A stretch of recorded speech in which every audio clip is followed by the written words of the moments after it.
একই ভিডিওতে দুটো রেসিপি নিয়ে চলে এসেছি। আর দুটো রেসিপি একসাথে দেওয়ার কারণ হচ্ছে একটা রেসিপি চলে আমার, আরেকটা রেসিপি চলে। হে গেছে, আসসালামু আলাইকুম, মা আখি। আশা করি আপনারা সব ভালো আছেন এবং আমি ভালো আছি। আজকে আমি আপনাদের মাঝে নিয়ে এসেছি মজাদার দুইটা রেসিপি। একটা হচ্ছে কাঁঠালে বিচির ভর্তা, আরেকটা হচ্ছে আপনার হেলেঞ্চা শাক ভাজি। এই দুইটা রেসিপি একসাথে দেওয়ার কারণ হচ্ছে আমার একটা রেসিপি ছাড়া আরেকটা রেসিপি চলে না। অবশ্যই যে কোনো ভর্তা হলে চলে, এমনকি ওই যে কোনো শাক হলে চলে। তবে আমার এই ভর্তা আর শাকের মধ্যে এই দুটোটা জিনিস বেশি মজা লাগে বা ভালো লাগে, যেটাই বলেন। তারপর দেখেন আপনার কাঁঠালে বিচিগুলো অবশ্যই বেজে নিচ্ছি। বেজে নেওয়ার একটা হচ্ছে ভর্তার মজার হওয়ার কারণ হচ্ছে আপনার কাঁঠালে বিচিগুলো অনেকক্ষণ ধরে না বাছলে আপনার কাঁঠাল বিচির ভর্তা যখন বানাবেন তখন কাঁঠালের বিচিটা মিষ্টি মিষ্টি লাগবে। তাই জন্য আপনার অবশ্যই কাঁঠাল বিচিটা অনেকক্ষণ ধরে বেজে নিতে হবে। বেজে নেওয়ার পরে আপনার খোসাগুলো ছেড়ে পরিষ্কার করে তারপর পানিতে ভিজিয়ে রাখছি। ভিজিয়ে রাখার পর আমি আজকের ভর্তাটা আপনাদেরকে শেয়ার করবো অবশ্যই পাটায় বেটে। আপনার ব্লেন্ডার মিশির ভর্তা অতটা মজা না, তবে পাটায় বাটার ভর্তার মতো এত টেস্ট আর কোথাও পাবেন না। তো চলেন, প্রথমে আমি কি করব, পেঁয়াজ কুচি নিয়ে নিলাম, তারপর দিয়ে দিব আপনার রসুন কুচি, দিয়ে দিব শুকনো মরিচ। আর আমি আপনাদেরকে একটা কথা বলতেছি, আপনারা যদি চান কাঁচামরিচ দিয়ে করতে, কাঁচামরিচের ভর্তাটা অন্যরকম টেস্ট হবে, তবে এই শুকনো মরিচেরটা হবে অন্যরকম। তারপর দিয়ে দিলাম আপনার লবণ। শুকনো মরিচেরটা অবশ্যই একটু মজা, বা কাঁচামরিচটা একটু ফ্লেভার আসে ভালো।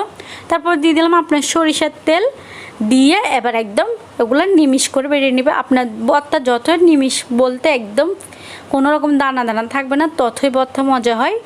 আর যেগুলো একটু দানা দানা আসতে থাকে ওগুলো কম মজা। তারপরে দেখেন আমি আপনাদেরকে কত ইজিলিভাবে একটা রেসিপি শেয়ার করে ফেললাম। একদম ইজি হয়ে গেল, ভর্তাটা তৈরি করা শেষ কয়েক মিনিটের মধ্যে। আর কাঁঠাল বিচি বাটতে কোনো রকমের ঝামেলা লাগে না, একদম ইজিলি বাটা যায়। তারপর দেখেন আপনার কাঁঠালে বিচি যখন বাটা শেষ, ভর্তাটা তৈরি হয়ে গেল। আর এই সিজনে অবশ্যই অনেক পরিমাণে কাঁঠালে বিচি পাওয়া যায়। আপনারা অবশ্যই বাসায় একবার হলে সেম রেসিপি ফলো করে আপনারা বাসায় অবশ্যই একবার হলে কাঁঠালে বিচি ভর্তাটা বানানো ট্রাই করবেন।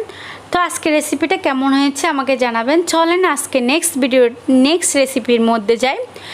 নেক্সট রেসিপি হচ্ছে আপনার হেলেঞ্চা শাক রান্না করা।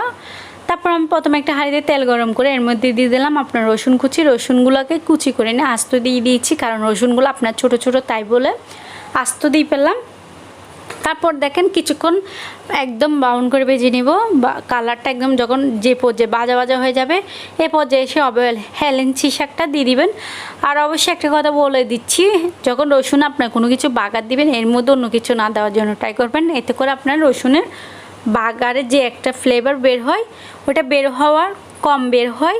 তো পেঁয়াজ কুচিটা উপরে দেওয়ার কারণ হচ্ছে আমি আপনার রসুন কুচির ফ্লেভারটা আনার জন্য, তাই জন্য পেঁয়াজটা পরে দিয়েছি। এবং দিয়ে দিলাম পরিমাণ মতো লবণ। আর লবণটা অবশ্যই অল্প পরিমাণে দিবেন, কারণ শাকটা ডাবলের চেয়ে অর্ধেক হয়ে যায়।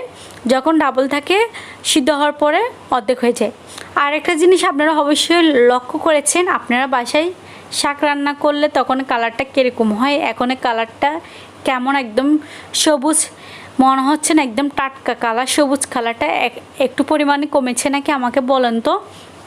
এটার একটা কারণ হচ্ছে আপনি যখন যে কোনো শাক রান্না করবেন অবশ্যই শাকটা রান্না করার সময় কোনো রকম ঢাকনা দিয়ে রান্না করবেন না, এতে করে আপনার শাকের কালারটা নষ্ট হয়ে যায়।